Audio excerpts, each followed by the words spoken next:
living in, we are competing in, we are repeating in, we are believing in. It's time for us to shift our mind from best in the world to best for the world. Make decisions intentional, to take decisions intentional, making decisions intentional. Make decisions intentional, to take decisions intentional, making decisions intentional. It creates a new world to mind a shift, intentionality, perceptuality, conceptuality. We are choosing to shift our mind to best for the world, best for our world. Make decisions intentional, to take decisions intentional, making decisions intentional. Make decisions intentional, to take decisions intentional, making decisions intentional.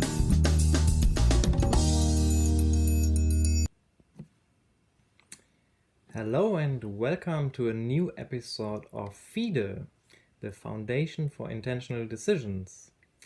And today, in today's episode, we are going to talk about principles. My name is Jens Rinnelt. With me in the studio, as always, Stella Nordal.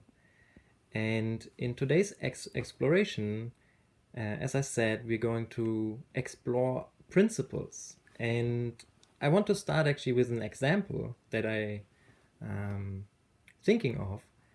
And for example, I played basketball quite a long time, and every new season, when the new team members come, the team dynamics change. There's always like almost a fight about who is playing with which number. So as number 7 is one of my favorite numbers that I also used to play with, which is also the number of today's episode. I was always trying to get this number in every new season. And my question to you, Stellan, is also welcoming you with this to the show. Thanks. What do you think of this kind of principle to guide my decision making? What I think about searching for the 7 in the next upcoming setup of the team, I think this is quite human. I mean, is it a principle? I don't know. Is it a rule? Is it even a law? Or did you make it your truth? I don't know. What do you say? I think there's some kind of strange, maybe you connected with an experience, like, one season, the first season I had this number, I was playing really well, I did well on the team, I scored maybe many points, so you kind of projected into the next season. You felt comfortable with the number 7 on your shirt. And in some way there's a lot of, you connected in some way, I guess, to luck, to, I was lucky in that season, or, like you said, I felt well, performing well. And that's interesting. Is it a principle or is it a habit? I mean, we are habitual as not only as the human race, maybe the whole universe is habitual. It could be seen as habitual, I guess. And if that's the case, I think you were just creating the habit. I mean, when will that choice become a habit? That's interesting in itself, of course. So, if you just choose it once, you would probably not call it a habit. If you do it twice, it's on the start on a habit. And as soon as you make that decision over and over again, it becomes habitual. And what I'm looking for here is that some of the choices we do are not consciously made. We are not even aware that we choose. We probably, most of the day, go through life as repeating ourselves, repeating thoughts we already have, and probably you felt comfortable with number 7, and now you may be connected to luck, but maybe it was just comfortable, and it felt like something you were resembling, and you could, I don't know, relate to. Yes, my thoughts. That's if you ask for my thoughts here, that's probably first kind of thoughts I would have. But it could also be a principle. It could be a guiding principle to your life, I guess. I always choose number 7 before 8, 5, 3 or 2 or whatever digit. It depends on how you look at it, of course. Yeah, and I think that's what I wanted to get at, is like an invitation for this episode also to reflect a little bit about what are the principles that guide our own decision making. How do we organize organizations according to what principles? How do we organize societies? What principles can we see there?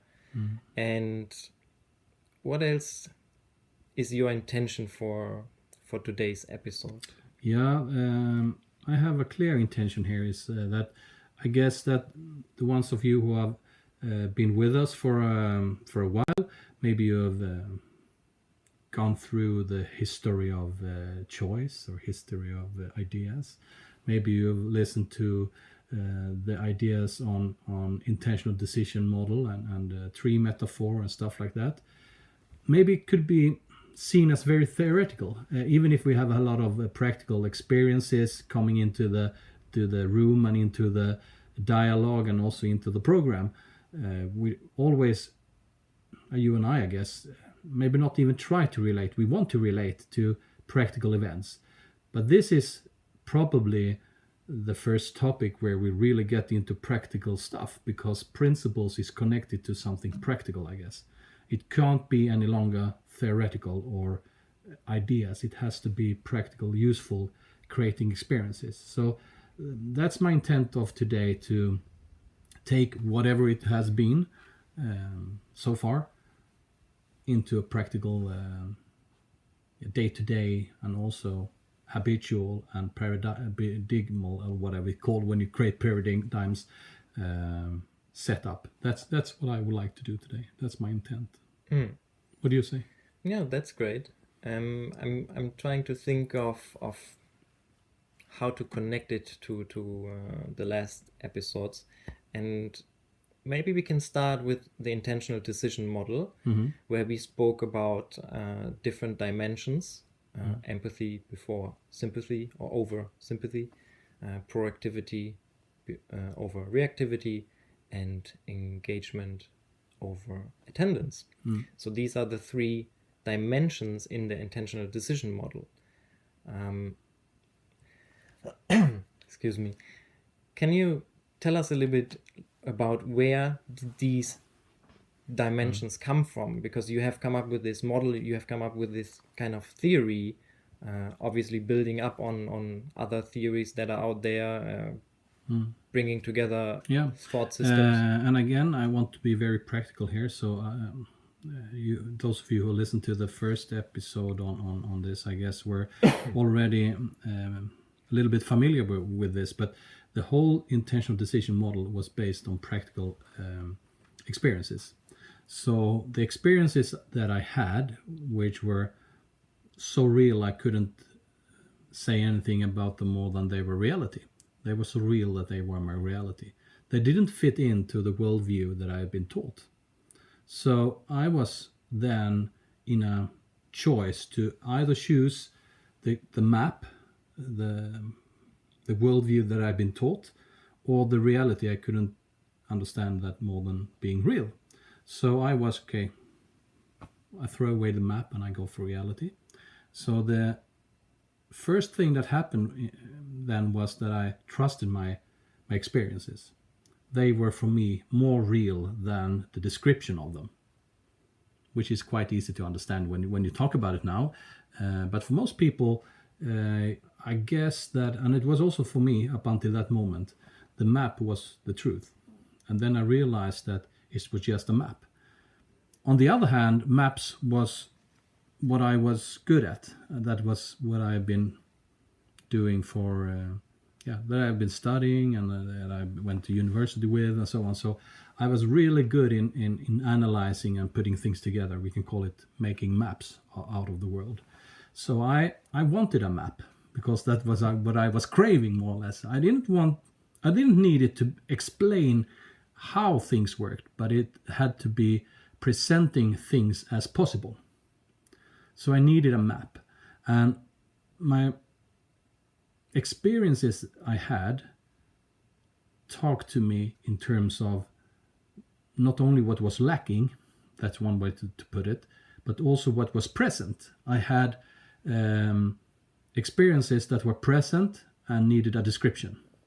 So first of all, I was feeling things. I was like having, I don't know what the words could be, but mental ideas or experiences, or you can call them spiritual or whatever. They were at least not physical in terms of measuring. So I had experiences that weren't measurable. And the word for me to reach them was empathy. Empathy was something that you could see as both putting yourself in someone else's shoes, which means having an idea or a fantasy about someone else. And that someone else could be yourself, of course, in a previous version of yourself, or in a future version of yourself, or in anyone's shoes, in any conscious agent in the universe, more or less. And then the second part of empathy was to be able to feel it, more like a dream, a lucid dream. It was so real when I was experiencing this stuff, that empathy was the best word I could find to explain, not maybe explain, but to describe in some way what I experienced. And I realized that what I've been taught was something else. It was feeling sorry for, putting yourself into a victim mode, or someone else into a victim mode, putting your finger on someone, saying that is that person's fault. What you don't realize then, that there's three fingers pointing yourself. So when you point like this on someone, you point on with your index finger, you point three fingers on yourself. And self-blame is probably the worst case of it. Even if it's not good to blame someone else, it's even worse to blame yourself, because then self-blaming puts you into an extreme victim mode and you more or less can't get out of it. So that was some kind of a dimension. I wouldn't say opposition, because opposition is what we have been taught. Something is an linear model, and one thing, it's in opposition to the other. That was not the case here. It was more or less something before the other. So it was also always a possibility to take another step. So if you were on a place or in a mood or in a state, you could always take one more step in the terms of, or in the direction of empathy, or in the other direction of sympathy. So it was more or less from, I mean, you could drag it out to a infinite long line, going to infinity and beyond, and so on. So that was the idea behind empathy. It was more or less created out of experience. And now I want to pause here for a moment, because what you're saying is, I think, super interesting. And my rational mind wants to understand, like, okay, what's the underlying theory? Like, how do you connect it back to previously existing theories? Like, that's where's the path dependency. But what you're here actually saying is that this was more created, of course, informed by the knowledge that you have, I assume, but more from like, how did I experience the situation, and how would I find the right words to describe what I'm experiencing? And hypothetical question, you can do that? You basically already... Yeah, and to be fully honest, the models or whatever it was that I've been taught weren't talking about this at all. So I couldn't relate to... I was actually lacking descriptions of this. I was in a state of nowhereness. It was either the map or the reality again. And when I made that choice, I would say I more or less, when I throw away the map, I was in like a white field, and it wasn't described, it wasn't present on the map. And the thing was that's how I experienced it. But the thing was also that the map, the previous map, the map that I've been taught, the worldview that I've been taught, it actually told me that the experiences that I had that were the biggest experience in my life, in short, it was my daughter's birth, my daughter's death, and then my son's birth. And experiences connected to that in a 2-year realm or 2-year period of time. Those were the biggest experiences I had in my life, and the system I've been brought up with told me that this doesn't exist. It wasn't like a white page on the white spot The end on of the on map is here. You reach the It end was of the it was map. it was not on the map. It didn't exist. End of story. And I didn't buy into that. I mean, could it be that the biggest experiences in my life, the biggest events, didn't exist? No. We talked in previous episode about fundamental assumption and how experiences like these make us questioning actually the worldviews that we have been brought up with. So for the listeners and viewers, if you're interested in that, there's Go more into that. exploration in that regard. But I want to come back to the dimensions of the ID model, because there are two other dimensions. Just to elaborate a little bit more on empathy, because this was now 13 years ago. Now it's 2020. That was back in 2006, 7, and 8. And when I came out I realized that as I've been brought up with the other system, I realized that this applies a lot into leadership. It applies to business development and organizational development. So that was the topics that interested me already on beforehand. I'm an officer in the Swedish Army, so I've been brought up with leadership as something that is important in organizations. So I realized that this applies to, but also on all other topics. It applies to everything. So what I'm thinking of here was that empathy wasn't legitimate at that point. People couldn't imagine how empathy could apply on any other level than on a personal level, and not further than feeling sorry for. So that was the end of empathy, feeling sorry for someone else. End.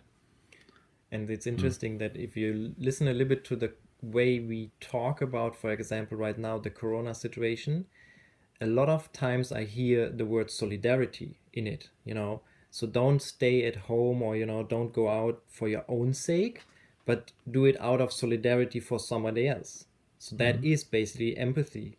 It's a previous version, I guess. I think solidarity, the problem with that word today, in at least the Western world, is that it's connected to ideologies.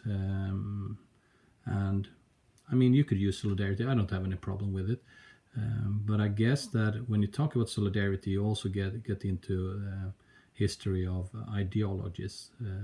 And that could be a problem, but it doesn't have to be a problem. But that is more or less the effect of empathy.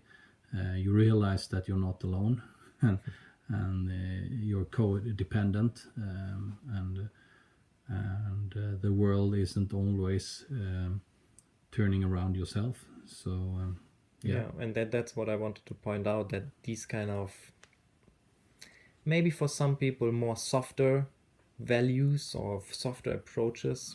Soft. I mean, there's a problem with that language as well, in ideology. But we can stay for that for a while, because that's how it was actually approached when I came out with empathy, working with leadership and working with organization development. This is often how it was described. It was something softer. For me, it's not soft at all. It's very down to earth, and soft is the hard world's description of what it doesn't understand. So I realized that I need something else to be able to reach the physical persons, the physical organization, those who value measurement before everything, or maybe don't even see that there is something else than what you can measure. So that was actually when proactivity came into the picture. For me, it was the same as empathy. And this is also interesting. We should check this after a while when we have presented those 3 dimensions. Because proactivity was, again, if empathy ended at a point where you feel sorry for someone, proactivity ended by saying being a step ahead. And that is, of course, true. but it could be so much more than just being one step ahead. And I realized that proactivity was something that was more or less a buzzword within organizational development. So I needed a way to go into organizations that were more physical. But the good thing about proactivity, choosing that description, was also that you got some kind of a time dimension out of the word. It said something about time that didn't exist really that much in empathy. Even if I believe it's the same thing again, I would say there was introduced at least a easier way to understand connection to time. Yeah, I can understand why a business leader out of this perspective would relate more to proactivity of like, yeah, I guess that's the concept of being the leader. You know, I take the first step and then I have a lot of followers. I take my business, have the first mover advantage, based on all the competition assumptions. But I think I understand why someone from a business perspective would relate to that dimension. And it was legitimate. So not only they could relate to it, it was also something part of a strategy. We're going to be proactive. Taking action. That was proactive. So the action in inactive was important, I guess. So then we had this second dimension, proactivity, reactivity. And then the third dimension was about, again, I saw everything in empathy. So for me, that dimension could be enough. But the interesting thing here was that engagement was the third dimension. And that was a dimension that was needed to be able to see more people than yourself, or a bigger context. It didn't have to be people, it could be organizations, it could be societies, it could be any living organism, and it could also be something where you engaged in. So engagement was very important in this model then. And what is the non-active and sympathy version of engagement? It's just being physical present. And that's that? Attendance. You go somewhere, you are there physically, but you're not engaged. You're not there mentally. You only show up, for instance, on work, or you just maybe don't even show up. I don't know. You sit there with your physical body. And there was a story. I believe this is just an urban legend, but a story about the person who worked for like 30 years in an organization, and when this person had his pension, that was the first time that he went to work, saying, "I've been hired here for 30 years." I guess a lot of people can relate to I don't know, dragging themselves to work without finding any meaning in it. We had before heard a podcast, Thomas Björkman, where he speaks about the meaning crisis that we're having. I think that relates very much to, I'm present, physically present at work, I'm doing a job, I work from 9 to 5, I do everything according to the rules and what is expected, but I don't do anything more. And even though that's the perfect description of a worker, isn't it strange that it also sounds very weird, or like, something is not right with that description? Because it's like, you do everything according to all the standards and processes we have set up, and still it doesn't satisfy it when I say it. No, and it's probably on so many levels. For instance, when we're talking about meaning, it's something that it could have a deeper meaning, it could be a bigger meaning, or a higher meaning, or whatever it is, but it could also be playfulness. I mean, if you're doing everything by the book and you can't go outside any rules, what will then happen? It gets dull, you get tired of it, you get bored, you perform something that you don't believe in, you lose your faith in it, and there is you just have to connect stuff in an order, more or less a description. First this, then that, then this, then that again. And then you add a little bit stress on that, and then you got the life puzzle. and you're trying to find all those pieces of puzzle. There is, and you know how it is, if you have a big one, you always end up with lacking some of the pieces, and there is a life puzzle, and you have to fit it in, and there is exactly 500 pieces of whatever it is, even if you just can find 499 because the cat ate one, I don't know, or whatever it did with it. But is that life? What if we have another description of life? If we use, like, instead of the metaphor puzzle, let's say we have the metaphor Lego. Do you know what Lego is? A three-dimensional puzzle? Yeah, three-dimensional puzzle. That's interesting. But it's not a puzzle. It's three-dimensional, but it's not a puzzle. It doesn't have a certain set of pieces. You can have any amount of pieces. You can put them in any order. Do you know what the word Lego is short for? It's Danish. It's called leg god. So it means play good. Have fun. I'm surprised what I'm learning. But I mean, yeah, because there's no... Of course, you get the description, you know, of like the how it could, like a specific model that you buy, because there's always some... Yeah, but that is much later invention. That is how you package it. This is how I played it. Yeah, that's how I played it. Okay, so... But then you take everything apart and you can build whatever you basically want to. And, you know, it's just up to your own imagination. Yeah, and you put them in any order. You don't have to have first this, then that. You can have first that, then that again, and then this, and then whatever. You can have any pieces and any colors and any... And it doesn't say that it doesn't fit. No. So...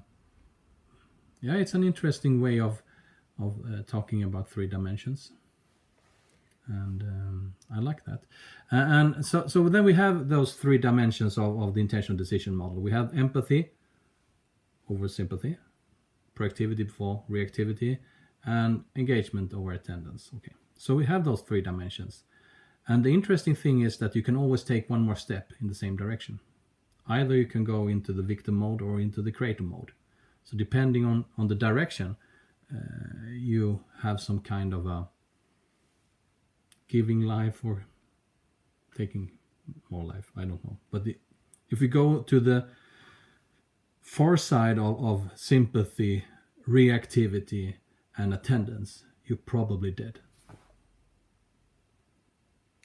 Yeah. Meaninglessness over time. You don't have any life left in yourself, and it probably will end by death. This is an accurate description of my work experience. First work experience. No. Physically present, no meaning. Okay, sorry. And, I didn't mean to no sympathy. No, but I mean, it just relates to what you're describing. So if you go to the victim mode side, you know, the farther you go, you will probably end with no meaning, and either you're dying out of whatever reason, or you feel like you rather be dead. Yeah. And if you go into the other direction of let's go there. Yeah, one step of more empathy, one step of more proactivity, and one step of more engagement. There is always one more step you can go. It's in a creator direction. It's in direction of creator mode, and you feel more and more alive. And you also realize that when I do choices, because it's connected to choice here, so you can choose either the one direction or the other direction, and it's always a direction. And hand on your heart, we take those the decisions every day in both directions. So the question then will be, how can I create habits that take me in the direction of creator mode? How can I be more and more alive? How can I create life-affirming habits? And by using those three dimensions, there is something happening. First of all, if you come from a very physical description, a worldview as the previous one I told you about that I was taught, you can't really use empathy. You can't really use engagement. You can only use proactivity. I can be a little bit more proactive. I don't know how, but it can be a step ahead. I plan for something. I have a plan. First this, then that, again, and then we at some point realize that we look up and see that there are other people around us or other contexts that we could relate to, and then we have the next dimension lit up, the engagement, and then we can engage more and more. And when we engage, I realize that I need another perspective from another angle. That is when empathy lights up, and then we have all of the three dimensions present.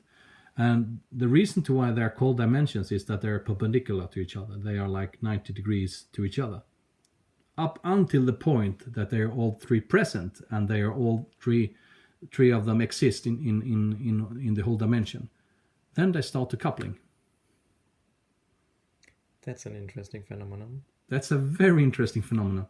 So I would say in the other far end, where life is like all embracing us, at that point, empathy equals proactivity equals engagement, which is very beautiful. Very beautiful. I would say conscious united. That brings for me up the question, are there other dimensions that we could talk about in this context? Have you come across some? Have you had experiences that couldn't be described by the dimensions that you used so far?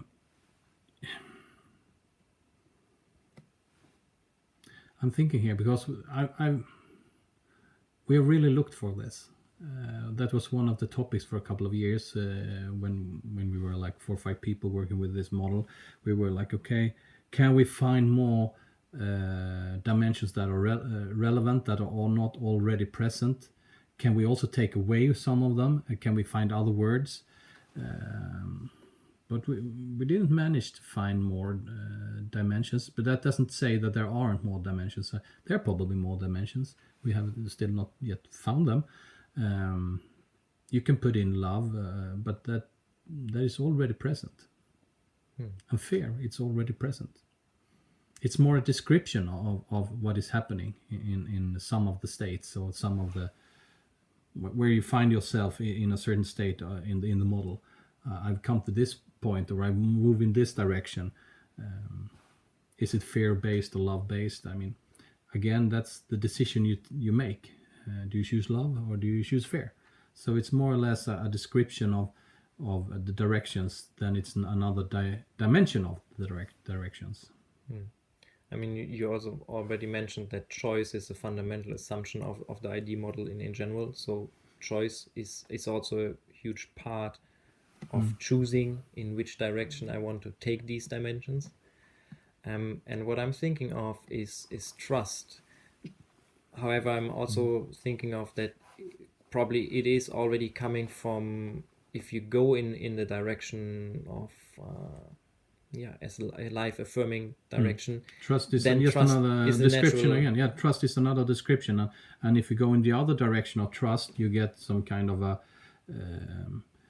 what do you call it when you don't believe in it? It's like... you need more control, I guess. No, it's even more. It's like doubt. So doubt kills trust. And trust bridges doubt. And that is very interesting when we talk about the uncertainty of life. If you put in trust, then there is possibilities. It's not that uncertain anymore. No, it's not that uncertain anymore. It's more like, I'm almost eager to find out what will happen. I'm very curious what will now happen. So, and if you go in terms of doubt, I mean, is this really good for us? What happens if I make the wrong choice? What if, and what if? And why, and why?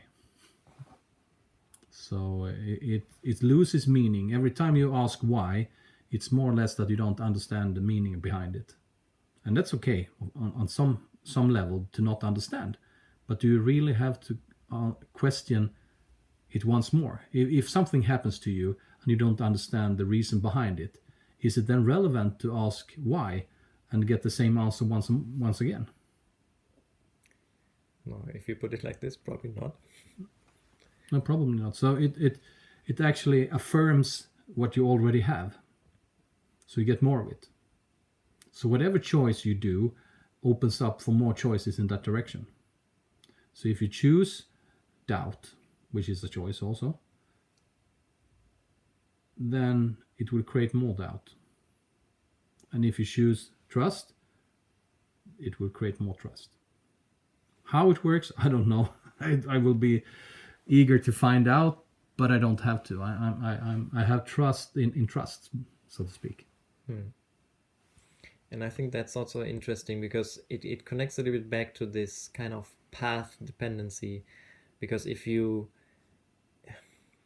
take a very mind-driven perspective, very rational perspective, I think you will also understand that the mind seeks things that it knows already. So it connects only things that it knows of. And then that is where you say, like, we need to basically override this habitual, projection, habitual way forward, and then be open and look on, if I imagine it as a path that is created, the mind searches the path, so to say, then maybe we need to also pause on the side and then be curious, like, oh, what is in this direction? What's in the other direction? And what are opportunities are present there? There's a beautiful little analogy, or whatever you say. Imagine the time when we were born, and imagine a timeline where you have experiences, you see new things, you learn new stuff, and time goes, and you have experiences and so on. And then you find yourself in this linear model at the point that you are now, and you look back and you say, this is I. Okay? So that's one way to look at the world. We can call it the limited person. This person stands now there, looking back and walking with, in the eyes of backwards, and moving forwards with the back in front. So you're actually moving yourself in the direction to the future, looking backwards, like driving and looking in the back mirror. Yeah, you only see choices that are available to you based on the identity you put yourself into, basically. Yeah, and mathematically that is called extrapolation. So you have two dots and a third dot, and everything goes on into a line. So you have more or less the equation of this line. So everything that will happen is an extrapolation of the direction you already had. So you can only experience things in that direction. And if you remember when we talked about earlier about the continuum concept in a previous program, I don't know which one, it's a little bit like that. You more or less attract the experiences and experiences that relates to or connects to the worldview that you've been taught already. And this is what I said in the beginning, because if you then choose different principles, you can choose a different direction. Yeah, and you can also have another way of describing it. So imagine again, you're being born. But lives unfold not like in a linear model. It's like in a spherical. You can imagine it like an onion. And for every layer on that onion, you still embrace what has already been, but the direction is outwards. So this is the unlimited person. Everything that have happened to you. I mean, those are experiences that you possess, but it's not a limitation on where you want to go. So every point that this expansion embraces the previous versions of yourself, but it's not limiting you. So it's not an extrapolation any longer. It's more or less an imagination. What I can imagine, I can perceive. And I think that connects very well and receive, to to what you said, like some of the experiences where besides the path that you have been taught, and then you can decide like, why is this path not on the map? So do I need to create a new map, or do I get rid of the experience and just follow the path and see where that is leading? And this is where it gets very practical, because in this unlimited way of looking at life, every experience is valid. Everything you experience is a potential of learning. And all learnings are embraced by this unfolding and at the same time embraceful and gratefulness, more or less. That's what you get as a result, more or less, of looking at life as expanding instead of I don't know what it's called, just one step in the same direction. No, absolutely. I mean, I'm curious about whatever next step is there, and then even if I'm just curious, and I'm also at the same time grateful for every step I've taken and for every experience that will come into my life, because it will basically provide me new insights, new experiences, and new learnings, as I said, to also decide again in that moment, where do I want to go from here? Yeah.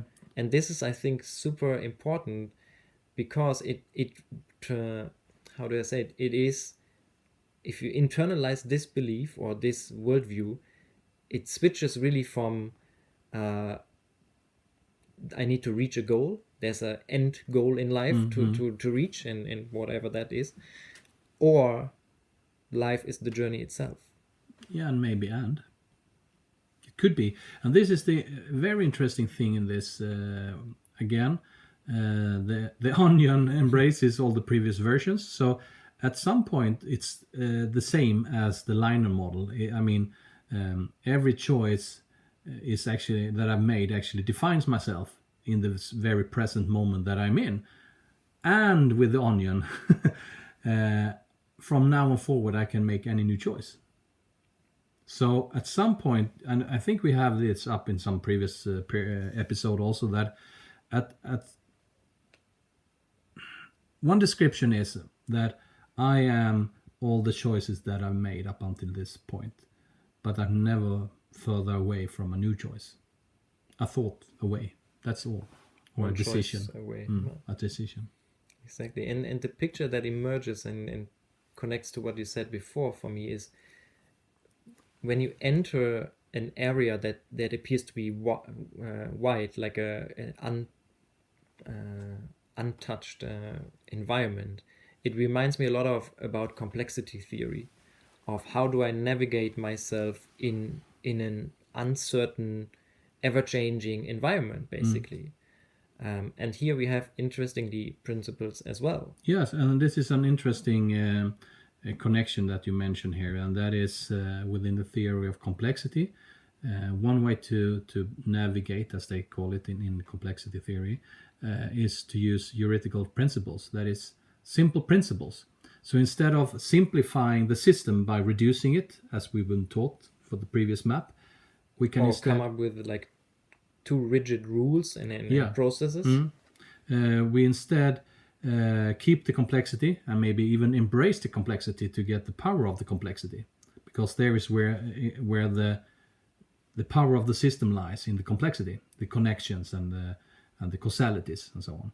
So we keep the complexity, and instead of reducing it to be a simple system, we use simple heuretical principles. And this is the nice connection to, I would say, intentional decisions model, as you now have three main dimensions, or three dimensions that you can say is more or less the main principles that you can use as guidance. So they're not rules. It doesn't say it applies in every case, but probably you will find more, how can I say it? You will find more possibilities by using empathy over sympathy, proactivity over reactivity, and engagement before attendance. That means that when you need possibilities, they are more or less created by the three dimensions or principles. And in the next step, when you're supposed to choose. It forms an ethical framework, which is something I believe is extremely important today in the Western world, as we have more or less abandoned the ethical framework that we previously had. I wouldn't say right or wrong, but when we throwed away the Christian system, the Christianity was, at least in Sweden, was formerly a state church. Now it's not.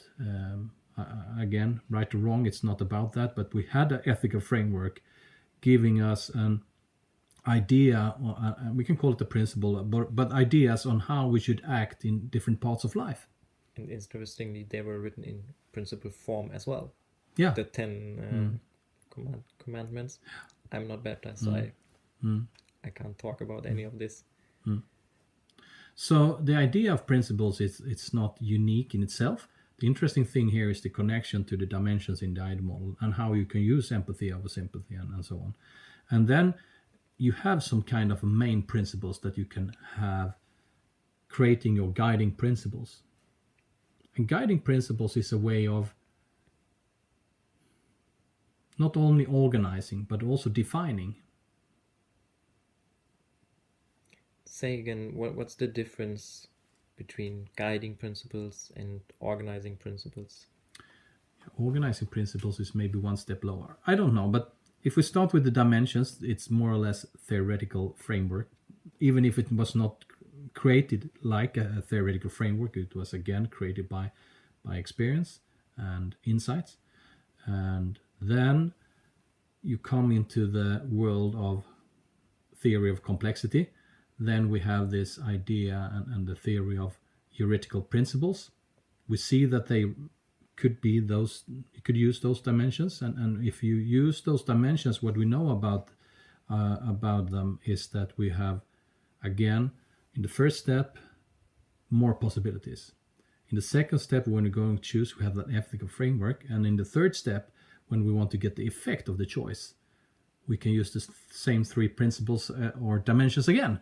So that's the main principles or guiding principles. It's a way of describing how you could live life or how you could relate to others or to yourself and so on.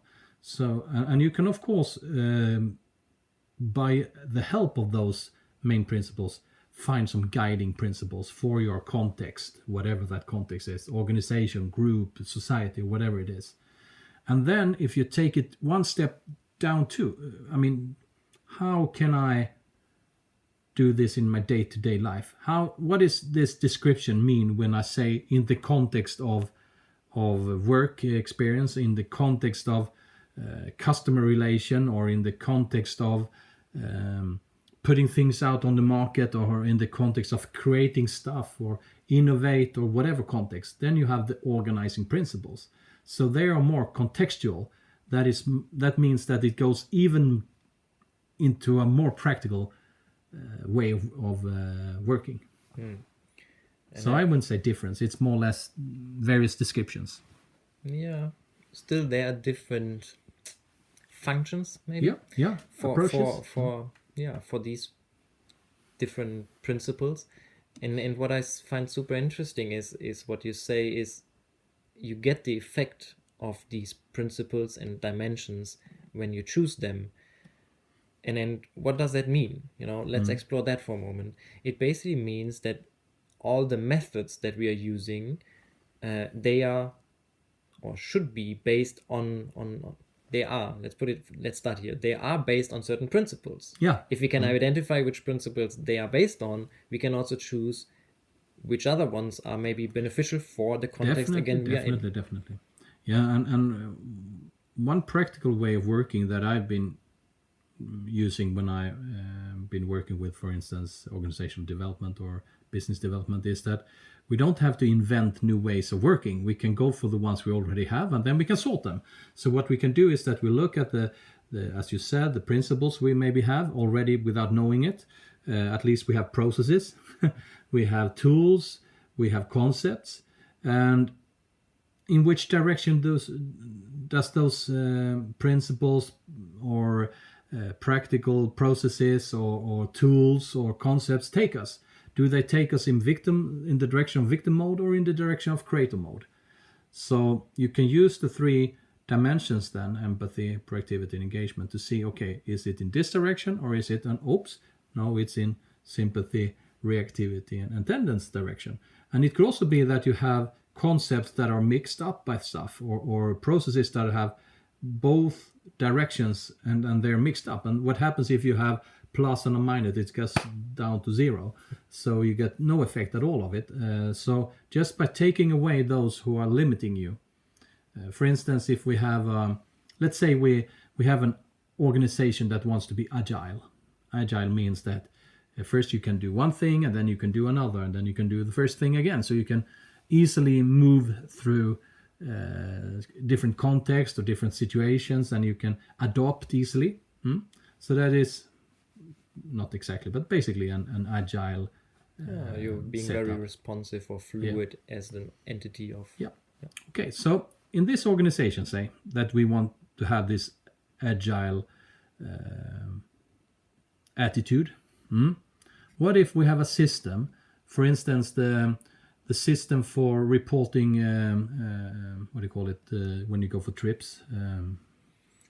Travel cost and expenses and stuff like related. that. Okay, travel system that you use internally to keep track of travel and expenses and cost for that. What if this system gives a feeling of having a big pull in your stomach? What do you call it? Something heavy in your stomach. Every time you open this system, you really have to take a deep breath. Does that make people eager to do first this over here, and this, and then something else over there, and then the first thing again? No, it doesn't, because then you have to open this system 2 or 3 times. So instead, you maybe not consciously, maybe more subconsciously, you avoid the risk of opening this system by not being agile. So instead of traveling to that customer, doing that, or fixing that over there, or whatever it could be, being agile, it doesn't breathe agile at all. And then, again, is it the rational mind that rules, or is it the subconscious mind that rules? I would say always subconscious mind beats the rational mind. And then comes your boss and says, like, why don't you go to this specific customer? Yeah, if it's even visible. Maybe it's not visible. But I mean, what you're basically saying is that if you can identify these subconscious processes that happen in every team dynamic, in every organization, and identify them and say, are they in a life-affirming direction? And if they're not, maybe we should talk about it and make, because that dialogue alone will bring them up to the surface and will also essentially improve the quality of the work the organization is doing, the team is doing, because they are choosing principles, or they're choosing methods and processes based on principles that are in a direction. I can have another example there. This is an organization, a quite small company, 30 people something. They grown from at this point when I met them the first time, they had expanded from 2 friends having a company together, and now they were 30 people. People that went all around the country, not all around the Swedish country, but the countryside, let's say, I don't know how many miles from but they were not at the office during the weeks. But every Friday, I think it was Friday or Monday morning it was, maybe, never mind. Every Monday morning, they met at the office for having a breakfast together. Okay, so this was the setup, and I came to this organization, and we were talking about strategies and stuff like that, and they were like, "Oh, we don't have any strategy. We don't plan for the future. We don't have any strategies. We just go by the flow," they said. And I realized that no, they don't. They have a strategy, but they're not aware of it. This Monday morning was probably the reason to why this little business was thriving. I really loved it. I mean, this was a success factor or something that made them thrive without knowing it, which we could actually put on table and say, whatever you do, never cut that thing out, because that is probably the reason behind all of your success. What did they see in this Monday morning? They just believed that this was the right thing to do. They believed, okay, so at some point they believed in why they did it, but they didn't see it was a strategy or something that could have an impact on a long term. I mean, it was more like a stomach feeling. So they went for the most natural thing that they could ever do, and that was to gather everyone in every Monday morning to have a breakfast together before the week was starting. I think the stomach feeling is a good description of the subconscious mind. Yeah, probably. So probably they knew what felt right, but they couldn't articulate it or didn't have the understanding or a consultant that pointed out like, oh, this is your strategy. So what we really have here is, when we talk about principles as guiding principles, we have a really potent alternative to setting goals, which is super interesting when you start thinking of it, because goal setting is more or less what we've been brought up with, and the way we approach life and the way we set up organizations and objectives and stuff like that. And it's again mostly based on things we have done in the past. So now we want to make more of it. We want to sell more of the same product. We want to sell a better version of the product, and then it again leaves out opportunities that could make you more fluid. That could, this is where the agile principle comes in. How could you explore alternative, test alternative? Yeah. And again, if we take the limited and unlimited person, the one line or the onion, we have this one-liner person then setting goals in a very liner way. I want to reach this far. Okay, so what happens with a goal then if we set one? Yeah, maybe we should elaborate a little bit that before we go into principles again and see what they give us. But if you set a goal, I can have another example here. Grades. Sorry. Grades in school. Grades, yeah. They are more or less goals, right? Or how do you look at it? I was not a good student, so Yeah. probably for me it was not a goal. Okay. But I think a lot of people look at it as some kind of a goal. Something you strive for the best, highest grade. Yeah. And when I went to school, there were like only a certain amount of high grades, and then when they were out of order, you couldn't have not out of stock, not out of order. When they were out of stock, you couldn't have another high grade, so then you had to have a lower grade. That was odd, but never mind. It was called relative grades. I mean, this is a concept that, sorry, but the only word that comes to me is stupid. Yeah, because I like. But when, this is when you say like everybody in the class wrote like I don't know, had a good math exam, and everybody has a A or B or whatever system you're using, 1 or 2, and then you say like, well, that can't be, everybody can't be that good. We have to downgrade the whole class basically because really. Yeah, that's odd. Then they came into that was the relative grades, and then in Sweden they shifted, I don't know, maybe 15 years ago or something, 20, to absolute. So it was connected to a goal. So if you reach the goal, this was again how far you should go. If you reached it, you got a certain grade, and if you reach another goal, you got another grade. So it was more or less goal setting at that point. And it seems like it's something that is, empowering us, maybe not empowering, but motivating. Okay. So now is the interesting thing here. A couple of years ago, now it's 6 years ago. It was just before my son was starting in school. 7 years ago it was. 7 years ago. I came into contact with the school that is now both him and his younger sister are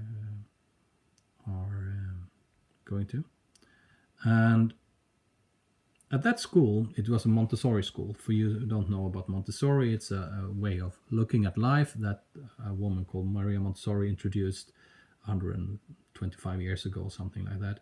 That means that people are competent to learn, no matter how old or young they are. So that is one of the principles. And they also have other ideas that is more or less, I mean, to learn about stuff means that you don't fight. So if you have like a view of different religions or different people from different parts of the world, if you have something you can relate to, you're not that interested in. So it's a peacemaking idea also behind them. Stuff like that. Never mind. In the Montessori system, if you set goals, you set your own goals. So it's not like goals that are applied to everyone. Like in the previous version, you have to reach a certain level, and then so what you do is you plan your own weeks and you plan your own learning. So every pupil, every student, or every kid makes their own planning. Okay, so you don't have like those big what do you call it? So you don't compare the students to other students. You can't more or less don't do that because you don't have the same schedule. But there is still at some point, this is the area of curriculum you should be. So there is still a connection to curriculum, but the order of it could be different. It could be faster, slower, Mondays, Tuesdays, whatever. You could like mix it anyway, anyhow, in any way. So that was that is one of the ideas in Montessori. And then at some point in 2011, the Swedish government came out with a new school plan. And in that it was almost imposed that you should have grades. Before that, they didn't have any grades. And this was a school that had 10 what do you call that? From 7 years to or 6 years to 16 years. So isn't it a cohort every year? I don't know what the word is, but never mind. You were at this school up until you were 16, and then you could go to a gymnasium or whatever. Okay, so before that point, this school didn't use grades at all. But then came this new school plan or school system introduced by the government, and at the school they were, and also within the Montessori environment in Sweden, the discussions were, okay, do we have to have grades, or what will happen if we have grades? And at this school they were quite pragmatic and saying, okay, what happens if we introduce grades, and what could happen if we do it or if we don't? And they found out, okay, maybe we should try it because it's actually imposed on us that we should do it. So let's say that it's possible to have it and also have this planning that is very individual and so on. So they did that, and all the experiences they had told them that, okay, it's possible to have grades and still have this individual planning. So far so good. And at some point I met with a principal there a couple of years ago. I think 2 or 3 years ago we had a project together, and she and we were talking, and I had this. I just asked her, what do you think about this, about grades? So, well, it actually worked better than we thought. This was actually comparable, or what do you call it? No, what do you say it? Well, either you're looking for compatible, not comparable, not comparable. When you can put it together, compatible with the system we have. It fitted, but then I saw at her face that there was something. But was everything good? There is one thing that actually bothered me. Do you know what that is? She said, no. Before we had this grades, every year there was at least a couple of students or kids that were so far in some specific subjects that they went to the gymnasium and even to the university. We have also had kids going to the university, even if they were just 16, having a specific course in a subject and so on. Every year there was someone in some subject. every year during the first 20 years of the school's history. But from that point, we haven't had anyone. There were none. So the students, pupils actually did less than they could be doing. Yeah, but they reached the goals. Yeah, exactly. But they limited themselves. The goals limited them, because when you have reached a goal, why should you go further than the goal? And that's what I meant before with the, like, you do everything at work that is expected of you and still it's not really satisfying. I can tell you a story, actually, an example from my experience, from the other perspective. In the last week, I had contact with a company, and they set up a very ambitious goal to sell a product and to have a certain number, in the first month. And let's say they just wanted to sell 100,000 of their product in the first month. Okay, you can do that, of course. So 3 weeks into the process, they are not even close to that number. They're so close that they're super disappointed about everything they have done so far. And based on that frustration, they look for someone to blame. Maybe themselves, maybe the people they worked with, maybe the advisors, whatever, the process, the economy. And what I'm trying to say here is that they set such an ambitious goal that they could only be disappointed. And that is, you basically set yourself up for frustration and disappointment if you're aiming too high. And I think all this discussion brings us to, if you would use instead principles, they could see that they moved from one point, expanded to a different point. And there was a movement, and maybe they should be grateful for their movement. They have learned something out of this, that they have sold some of their product. And that is more grateful than Yeah, definitely. There are so many things with goals that maybe you don't think of in the first room. When you look at goals, it looks terrific, and at some point someone says goals have to be smart. If you have smart goals, they will solve everything. Then we have the dumb goals as well. Yeah, dumb goals. When smart goals came into the picture, for you who don't familiar with this language, it was supposed to be measurable. I guess it was first specific, measurable, attainable. I guess acceptable. It was acceptable. Smart and realistic, and time bound or something like that. Okay, and it could also be with some extra I guess. But again. And the dumb was basically the opposite of this. It was, dumb is also an abbreviation here. So it stands for, it should be based on a dream. It should be so unrealistic that it kind of, motivates you to do something, but at the same time, how can I say, almost intimidates you But it should be, you should have an experience related to this. I think that's when you have hard goals. We have now just before the show seen a description on. So there are different ways of looking at goals. Different ways of looking at goals. Most of them are, or at least the predominant way of looking at goals is that it has to be something you can measure. For instance, if we take the grades, if you can't measure it, you can't put a grade connected to it. Like, it's not like the stomach feeling. It's more like a measurable, and you have to have some. If you do a math test, you have to have this amount of right answers to have this grade, and so on. So very often it's the measuring that is more or less the factor that depends connected to the goal. Okay, so. We have talked about what happens if there is a goal that is set. If you reach it, you don't want to go further. And if it's too far, you get frustrated. Am I even in the right direction here? I don't know. Will I ever reach this goal? Why did I set this goal? And it really upsets me by setting. There are so many ways to look at it. But at the same time, when we focus on a goal, what happens with everything else?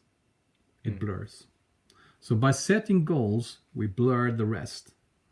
Everything that could have been important will not be important. And again, a couple of programs or episodes before, we talked about how do you, if you're only ways of describing the world is by results.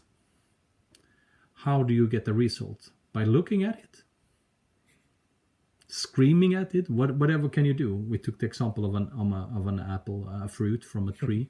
If the only thing you can see are fruits, the results. If the only thing you can see on the tree are the fruits, how do you treat the fruits? How do you get them growing? By looking at them, screaming at them, whatever. So there is some kind of a blurring effect coming with the focus. And what if we really actually destroy other things by focusing? They described the possibility being grateful for the development they made. They maybe limited themselves to other options that would have been available. Probably. I would say probably. Maybe even more than probably. Maybe it was actually what happened. And I think that is actually what you said before. It's like you reduce then the complexity of all the opportunities that are available to you and narrow it so down that, maybe there's value in focus at some point, but it also leaves out so much else. And then we come to the next part. If again, let's say that they set this goal far away. How do you know that you're on the right track if you don't have any progress then? They got frustrated, but what happens if you give up? And what happens if, for instance, when do you know when to give up? You connect that to time. So say if I'm supposed to reach this goal after 1 year. For instance, of some reason I break my leg, say, and I have to start walking over again. I don't know why, but let's say that's the case. So my goal will be then, in a year, I will be running 10 kilometers, say, in less than 1 hour. That's the goal I set. Okay. So, at what point can I take my first step? Is that linear to this goal? Probably not. And if it's not linear, how will I then know how far I come? So if I find myself by walking my first steps after half a year and by starting to run after 10 or 11 months even, am I still on the right track? Will I still be able to run 10 kilometers after 12 months? It's not a linear expansion or development here, so who knows? I think it's very easy that you give up. And for instance, now we have, as a world, decided upon the Sustainable Development Goals. And what if we work with one goal and at the same time we destroy the other ones? And what happens if it's seems so unreachable that we can't even relate to it? What if we here in Sweden work with this, but at the same time China does something or whatever it is, and you don't see how you contribute? So we have really something here with the goal setting that is in itself problematic.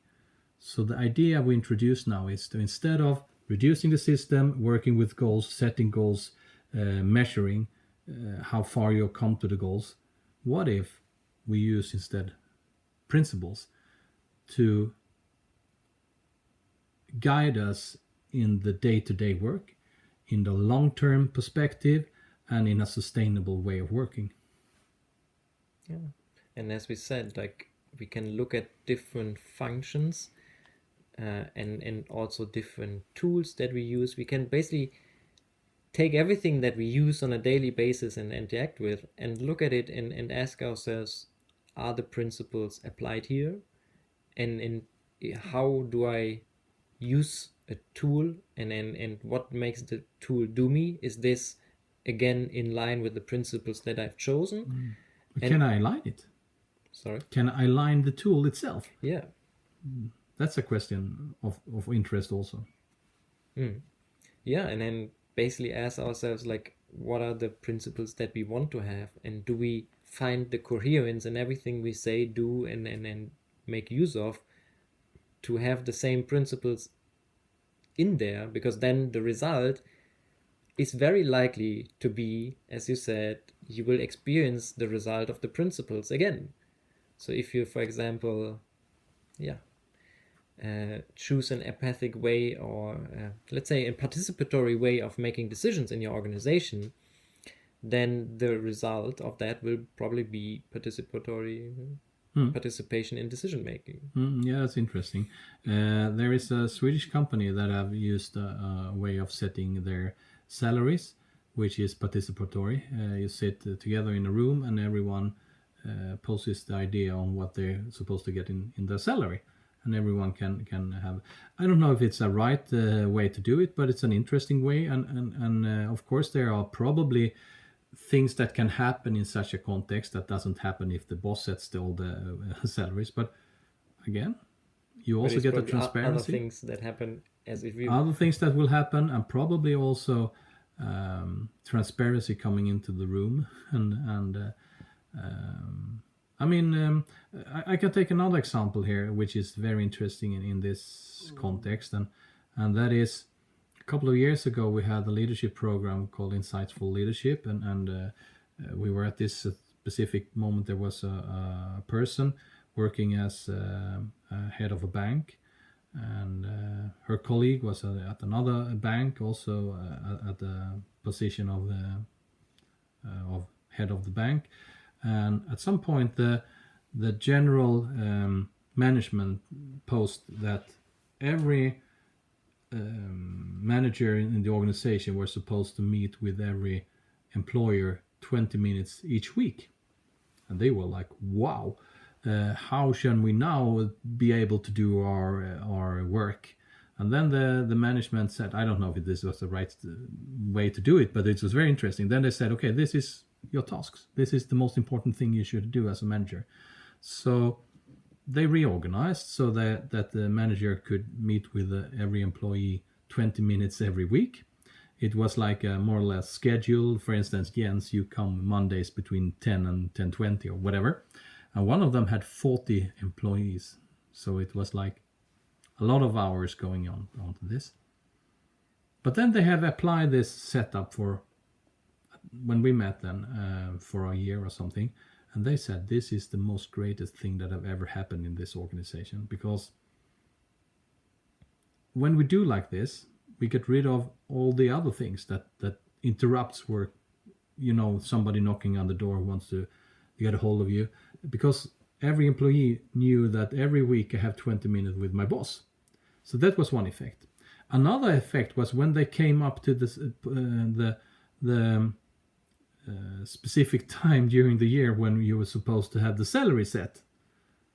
That was not a question. And not when we have the development in Sweden. We have very often some kind of a 1 hour or whatever it is a year where you do the development together with your boss of what have done this year and what shall I do next year and so on. They still had that specific point, but everyone was already set what was happening. And also the managers I met, they said that what it had also brought into the room for their case was that they knew about their employees a lot of things that maybe wasn't an excuse of the behavior, but it was an explanation. So they already could act proactive on an issue because it never had to be reactive. So if someone was overwhelmed by the work or having trouble at home or whatever issue it ever was, you knew about it immediately. So you already mentioned proactivity. I was wondering what other principles would be underlying this method of working. Both proactivity and empathy, I guess, are the main principles actually in such a setup. So that process, or whatever we call it, or reorganizing the work, was more or less giving this organization tools and concepts that they didn't possess before. And it also took away a lot of burden that was more or less the effect of a previous way of working. So it freed a lot of potential, and a lot of frustration went away. Maybe it didn't solve everything, but it solved a lot of things that you couldn't see otherwise. You couldn't get hold of them. You couldn't reach them. Even if you tried to measure them, it would probably be so far below in the digits that you couldn't find it. So that's interesting. It's interesting. So I think what we have seen and provided a lot of examples for is that using principles as a way of navigating and making decisions is possible, and it works. And he's also creating. And it's also creating. And I want to round this program off by also mentioning an organization that has been created based on these dimensions, based on the intentional decision model, and that's an organization we are both part of, which is called Emprogage. And if you are curious on how an organization could be set up according to these principles, and also want to see how congruent it is through all things we believe in, the fundamental assumptions we have, our purpose, the way we work, and the things that we do, then I can only invite you to look at a document that is called the Emprogage Being. And you will probably find that, help me here, on our website very soon. There's also a short link, I guess, bit.ly/emprogagebeing.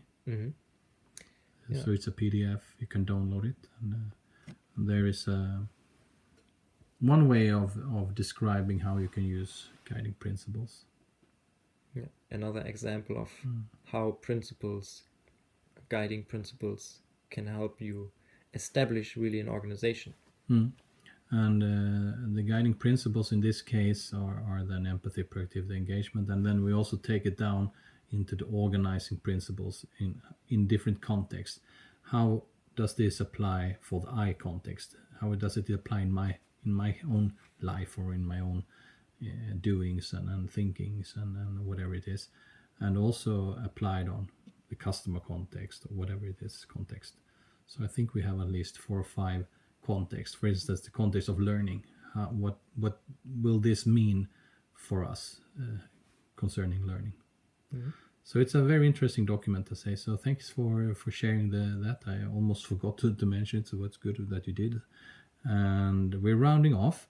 And it's been an interesting hour and a half or something about principles. And if you're interested to knowing more about principles, this is what you just mentioned, one way of doing it. But there are a lot of organizations today that look into how you can both navigate and create in a complex world without reducing the systems.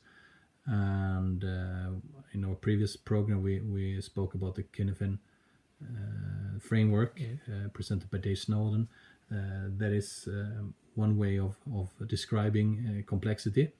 And there are also organizations that have been using the framework of reinventing organizations and spiral dynamics. And so there are organizations out around the globe right now that have used those ideas and implement those ideas and also designed upon them for many years now. So if you want examples, there are plenty of them. A lot of learning examples to dig through, and please contact if you want to know more. And you can also support us. Of course, you can do that by sharing the episodes and so on, both on YouTube and on different podcasts platforms. But also support us, please, on Patreon. We have a Patreon account on patreon.com/bestfortheworld, and we need your help to be able to do those podcasts. And if you find it valuable, please do so and contact us if you want to engage in any way. We invite you to co-create. That's one of the ideas we have, that co-creation is moving us in the direction of what is best for the world. So anything else, Jens? No, I think that's it for now. I have a lot of ideas for the next episode, but that is just to make the listeners more curious and Yeah. turn on next time. Thanks. Thank you very much, Jens, and thank you all of you who were with us today. And please enjoy the next coming episodes, which will still be there to be revealed. Thank you. Thank you.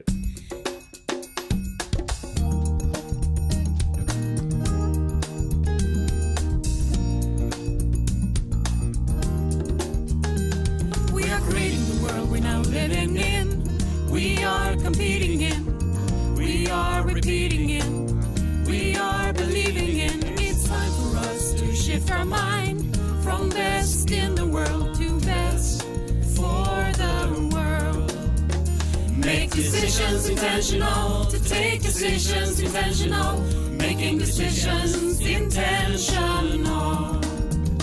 Make decisions intentional, to take decisions intentional, making decisions intentional.